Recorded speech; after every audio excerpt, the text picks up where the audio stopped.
నమస్తే. నేను doctor Ajith Kumar, pulmonologist and intensivist working at Ashwini hospital, Yellareddypet. అంటే నేను ఛాతీ మరియు ఊపిరితిత్తుల వైద్య నిపుణుడిని.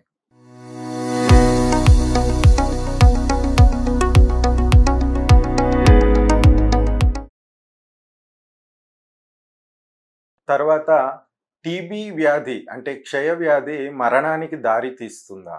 అయితే పాతకాలంలో క్షయకి మంచి ఎఫెక్టివ్ మెడికేషన్ అనేది ఉండేది కాదు. ఒక 3-4 దశాబ్దాల కిందకి వెళ్తే ఆ రోజుల్లో మెడిసిన్ కానీ, ఈ ఫార్మాస్యూటికల్ ఇండస్ట్రీ గానీ అంత ఎక్కువగా వృద్ధి చెంది ఉండకపోయేది. ఆ రోజుల్లో క్షయవ్యాధి బారిన పడిన వాళ్ళు మరణానికి గురయ్యేవాళ్ళు. కానీ ఈ రోజుల్లో చాలా ఎఫెక్టివ్ మెడికేషన్ అందుబాటులో ఉంది. సో దాని ద్వారా క్షయవ్యాధి బారిన పడిన వాళ్ళలో మరణాల రేటు చాలా ఎక్కువగా తగ్గింపు చూస్తున్నాం. సో ఏ టెస్ట్ ద్వారా టీబీ వ్యాధిని నిర్ధారించుకోవచ్చు? సో నేను చెప్పినట్టు ప్రధానంగా క్షయ అన్నది ఊపిరితిత్తులను ఎఫెక్ట్ చేస్తుంది. అలా అని చెప్పి ఊపిరితిత్తులకు మాత్రమే పరిమితం అవ్వదు.